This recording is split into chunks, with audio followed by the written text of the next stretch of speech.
కర్ణాటకలో ముఖ్యమంత్రి మార్పుపై ఉత్కంఠ కొనసాగుతోంది. గత కొన్ని రోజులుగా కూడా సీఎం సిద్ధరామయ్యను మారుస్తారనే ప్రచారం జోరందుకుంది. ఈ నేపథ్యంలో కీలక పరిణామం చోటు చేసుకుంది. CM Siddaramaiah deputy CM DK Shivakumar భేటీ అయ్యారు. ఈ భేటీ అనంతరం డీకే శివకుమార్ ఢిల్లీ వెళ్లనున్నారు. పార్టీ అధినేత ఖర్గే, రాహుల్ గాంధీలను ఆయన కలవనున్నట్లుగా కూడా సమాచారం అందింది. ఇదే అంశంపై పూర్తి సమాచారం మా ప్రతినిధి వెంకట్ అందిస్తారు. చెప్పండి వెంకట్, మళ్ళొకసారి కర్ణాటకలో సీఎం మార్పు అంశంపై ఎందుకు ఒక్కసారిగా మళ్ళీ వేడెక్కిందంటారు? ముఖ్యమంత్రి మార్పుకు సంబంధించి పెద్ద ఎత్తున చర్చ జరుగుతోంది. ముఖ్యంగా డీకే శివకుమార్ తనకు ముఖ్యమంత్రి పదవి కావాల్సిందని పట్టుబడుతున్నారు. ఎందుకంటే తాను పార్టీ కోసం కష్టపడ్డాను. 2 సార్లు పార్టీని గతంలో అధికారంలోకి తీసుకొచ్చినప్పుడు కానీ ఇప్పుడు అధికారంలోకి తీసుకొచ్చినప్పుడు కానీ తానే కీలక పాత్ర పోషించాను.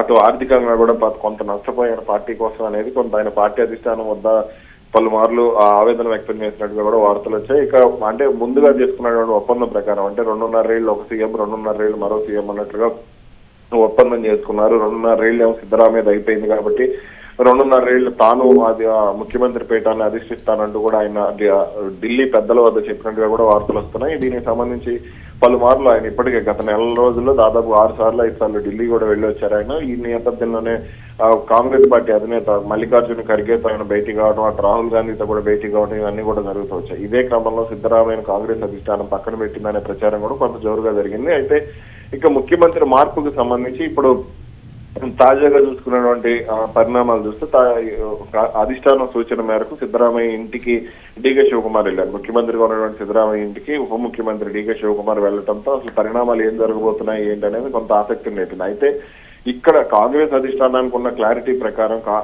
అయితే డీకే శివకుమార్ కి అంటే మనకున్న సమాచారం ప్రకారం డీకే శివకుమార్ కి మళ్ళీ పార్టీ అధికారంలోకి వస్తే మీరే ముఖ్యమంత్రి అవుతారు, ఆ సమయానికి సిద్ధరామయ్యకి 85 ఏళ్లు దాటుతాయి కాబట్టి ఆయన అప్పటికి పక్కన పెడతాము, అంటే ఆయన కాకుండా మీకు ముఖ్యమంత్రి అయ్యే అవకాశాన్ని కల్పిస్తామంటూ కూడా కాంగ్రెస్ అధిష్టానం క్లారిటీ ఇచ్చింది అనేది కొంత వార్తలు వస్తున్నాయి. శీతాకాల సమావేశాలకు ముందు అంటే డిసెంబర్ 8 నుంచి శీతాకాల పార్లమెంట్ సమావేశాలు మొదలవుతాయి. ఈలోపే ఈ అంశానికి సంబంధించి ముగింపు పలకాలంటూ కూడా కాంగ్రెస్ పార్టీ అధిష్టానం కొంత పట్టుదలగా ఉంది, ఆదేశాలు కూడా ఇచ్చిందనేది కొంత క్లారిటీ వచ్చింది. అయితే ఇక్కడ సిద్ధరామయ్యకు ఉన్నటువంటి బలాబలాలను కూడా కాంగ్రెస్ పార్టీ అంచనా వేస్తుంది. మైసూరు ప్రాంతానికి చెందినటువంటి సిద్ధరామయ్య ఒక్కలిగ సామాజిక వర్గంలో బలమైన నేతగా ఉన్నారు. ఇప్పుడు 137 మంది కాంగ్రెస్ ఎమ్మెల్యేలు ఉంటే దాదాపు 100 మంది వరకు ఆయనకు మద్దతు ఉంది అనే క్లారిటీ కూడా వస్తుంది.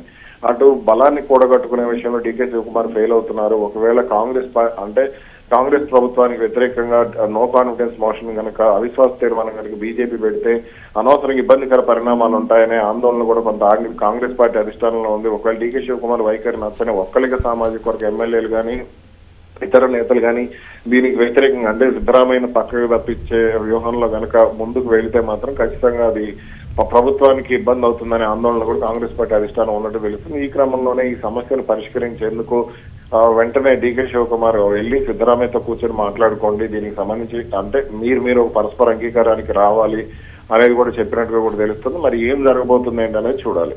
రైట్, ఇప్పుడు మరి ఇది నిజంగానే కాంప్రమైజ్ మీటింగ్ అని కూడా ప్రచారం నడుస్తోంది, ఇదెంత వరకు నిజమంటారు?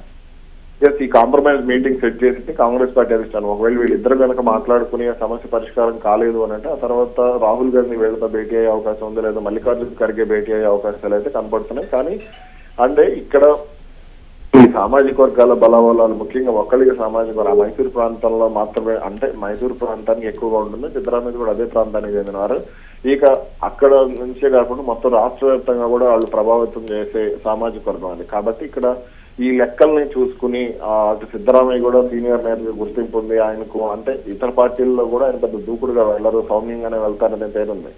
కాకపోతే కాంగ్రెస్ ను పక్కన పెడతారు అంటే కాంగ్రెస్ పార్టీ ఇమేజ్ కాకుండా తన ఇమేజ్ ను బయటకు తీసుకొచ్చే ప్రయత్నం ఆయన చేస్తున్నారు అనేది కూడా కొంత వినపడుతున్నటువంటి మాట. కాబట్టి వీటన్నిటినీ కూడా దృష్టిలో పెట్టుకుని కొంత కాంగ్రెస్ పార్టీ అధిష్టానం చాలా జాగ్రత్తలు తీసుకుంటుంది. అందుకే compromise meeting, breakfast meeting arrange చేసింది అనేది అయితే స్పష్టంగా చెప్పవచ్చు. రైట్, ఇప్పుడు మరి ఈ సమస్యపై హైకమాండ్ చివరి నిర్ణయం ఎప్పుడు తీసుకునే అవకాశాలు కనిపిస్తున్నాయంటారు?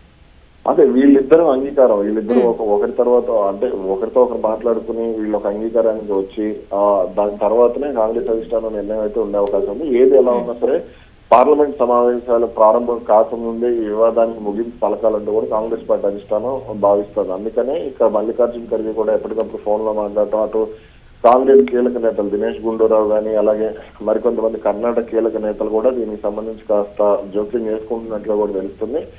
సమస్యను మరింతగా పెద్దది చేయకుండా ఉండేందుకే కొంత ప్రయత్నాలు అయితే జరుగుతున్నాయి. Thank you Venkat. చూసుకుంటే కర్ణాటకలో ముఖ్యమంత్రి మార్పుపై ఉత్కంఠ కొనసాగుతోంది. గత కొన్ని రోజులుగా కూడా సీఎం సిద్దరామయ్యను మారుస్తారనే ప్రచారం జోరందుకుంది. ఈ నేపథ్యంలో కీలక పరిణామం చోటు చేసుకుంది. CM Siddaramaiah deputy CM DK Shivakumar భేటీ అయ్యారు. ఈ భేటీ అనంతరం డీకే శివకుమార్ ఢిల్లీ వెళ్లనున్నారు. పార్టీ అధినేత ఖర్గే, రాహుల్ గాంధీలను ఆయన కలవనున్నట్టుగా కూడా సమాచారం అందింది. ఈ నేపథ్యంలోనే కర్ణాటక సీఎం సిద్దరామయ్య ఇంటికి డీకే శివకుమార్ అయితే వెళ్లారు. సిద్దరామయ్య, డీకే శివకుమార్ బ్రేక్ఫాస్ట్ కి అయితే భేటీ అయ్యారు. కర్ణాటక కుర్చీ సమరం వేళ కీలక పరిణామం అయితే చోటు చేసుకోనుంది. అధిష్టానం ఆదేశాలతో కూడా సమావేశమయ్యారు సీఎం మరియు డిప్యూటీ సీఎం.